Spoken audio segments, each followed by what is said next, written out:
All right, let's dive in. Today, we're going to become architects of our own arguments, and we're going to do it by learning to spot the weak blueprints in everyone else's. We are talking, of course, about logical fallacies. You've totally been there, right? I mean, you've got your facts lined up, you know you're making a good point, but somehow the whole conversation goes off the rails, and you just walk away thinking, what just happened?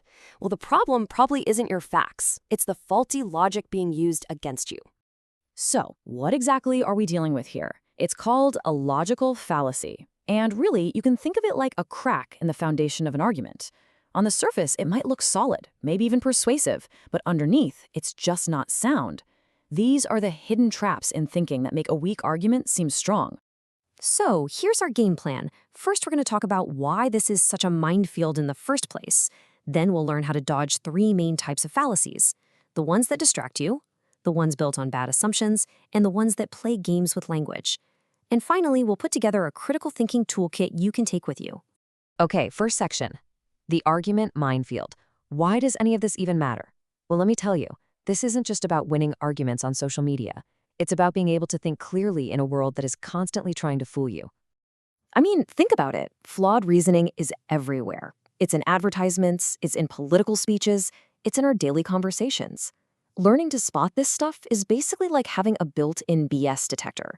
It helps you cut through all the noise, make better decisions, and, most importantly, avoid being misled. All right, let's get into our first category of traps. These are the fallacies of irrelevance. And they do exactly what it sounds like. They're designed to distract you, to get you to look over there so you don't see what's really going on with the argument.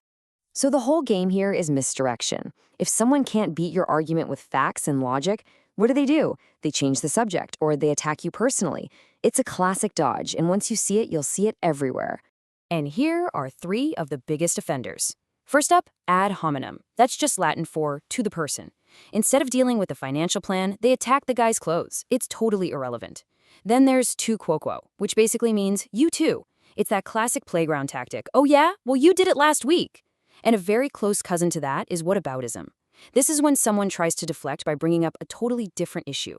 All three of these are just ways to avoid taking responsibility for the actual point being discussed.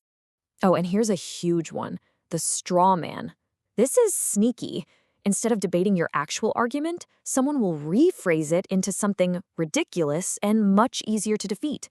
It's like they build a scarecrow version of your point just so they can knock it down and declare victory. The best way to shut this down? Just calmly say, "That's not actually what I said. My real point is this." Okay, time for our second category, fallacies of presumption. Now, these are arguments that might sound pretty convincing, but they're secretly built on a foundation of unproven and usually shaky assumptions.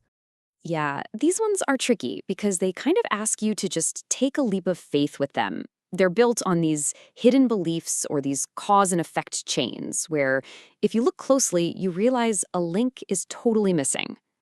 And here is a perfect example, the slippery slope.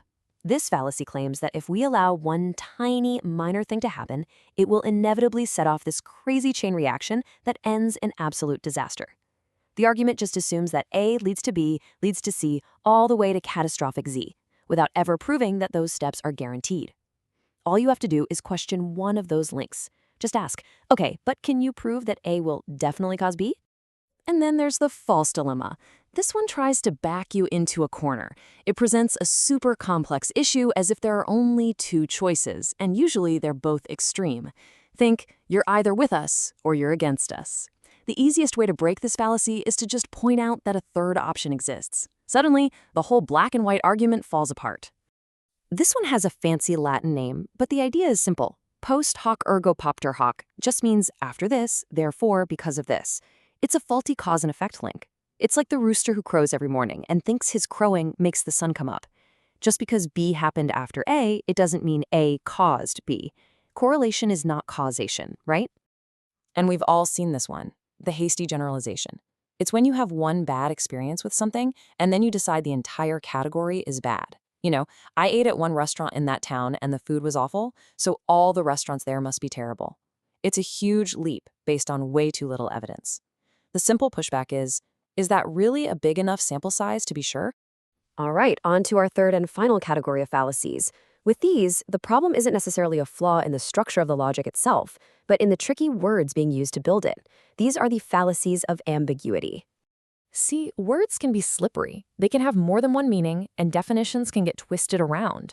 These fallacies take advantage of that confusion to make an argument seem way more convincing than it really is. It's kind of like a verbal magic trick. And the star of this show is equivocation. This is when a key word is used with one meaning at the beginning of an argument, and then its meaning is secretly switched halfway through. For example, a sign said fine for parking here, and since it was fine, I parked there. See? The word fine means two different things. All you have to do is call it out and ask for clarification. And these two are perfect mirror images of each other. On the left, the fallacy of division. That's assuming that whatever is true for the whole group must be true for every single part. So a great engine doesn't mean every single bolt inside it is perfect.